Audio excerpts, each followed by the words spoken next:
Começa agora. Diário Econômico Original. Uma parceria entre o Banco Original e o Canal Rural, com uma análise das principais informações que impactam os mercados, a economia global e do Brasil. Apresentação Marco Caruso. Bom dia, pessoal. Hoje é quarta, dia 14 de junho de 2023 e esse é o seu Diário Econômico. Depois de uma bela sequência de dias positivos, a melhora dos mercados domésticos deu uma pausa. Na verdade, os ativos deram uma desencontrada ontem de forma geral pelo mundo. De um lado, a inflação americana divulgada ontem consolidou aquela ideia de que o Fed vai fazer uma pausa de fato na decisão de daqui a pouco. E aí isso acabou alimentando o rally das bolsas lá de fora de forma quase generalizada. Só para ficar nos exemplos, o SP 500 e o Nasdaq subiram 0,6% e 0,8%.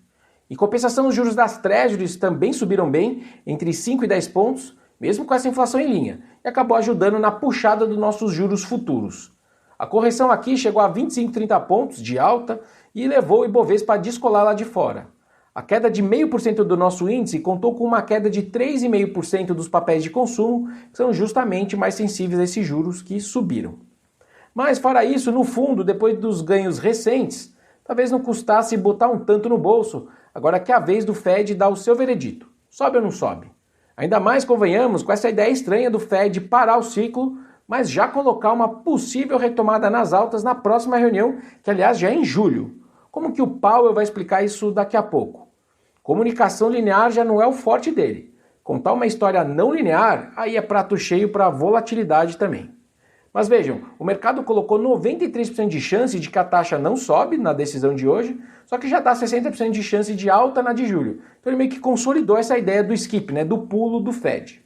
Fora esses dribles da vaca do mercado lá de fora, vamos dizer assim, me parece que o nosso pré-fixado aqui também sentiu a soma de 3 notícias do campo fiscal.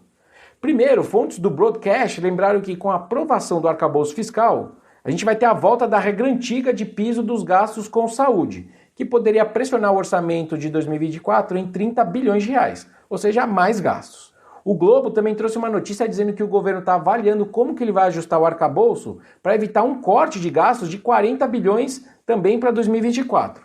Esse bloqueio aconteceria por conta da proposta que passou na Câmara e agora está no Senado.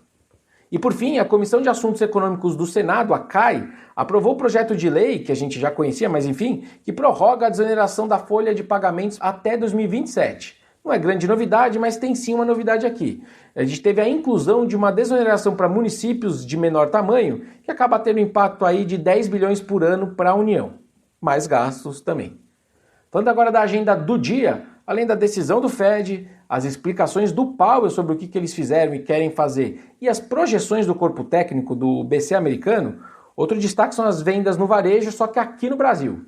O varejo mais sensível aos juros deve cair bem, nas nossas contas mais de 2%, mas aqueles mais sensíveis à renda devem ficar levemente no positivo. Aliás, essa é bem a história da atividade brasileira recente. Tirando a agropecuária que vai bem obrigado sozinha, o que a gente tem visto é que aqueles setores que são mais sensíveis a juros têm sentido, crescido menos ou até caído, só que aqueles outros setores que respondem mais ao crescimento da renda têm avançado na esteira desse mercado de trabalho que também está bem. Foi o que se viu, por exemplo, no primeiro trimestre. Agora, falando do segundo tri, esse dado que sai do varejo agora começa o segundo trimestre, referente a abril. A entrada da atividade está mais no campo negativo, pelo menos até agora. A gente já viu isso na produção industrial que saiu na semana passada, deve ver agora no varejo de hoje, vamos ver, E nas nossas contas, os serviços que saem amanhã devem ir também nessa linha, no campo negativo.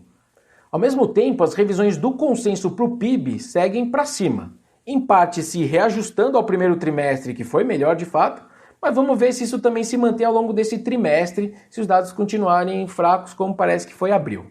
É isso que vai ditar se os números do ano, das projeções da turma, ficam muito acima de 2%, se ficam no 2% baixos ou até abaixo disso, que por enquanto é o nosso caso.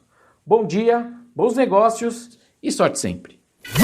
Você ouviu Diário Econômico Original, uma parceria entre o Banco Original e o Canal Rural, com uma análise das principais informações que impactam os mercados, a economia global e do Brasil. De segunda a sexta, às 6 da manhã, no Spotify e YouTube.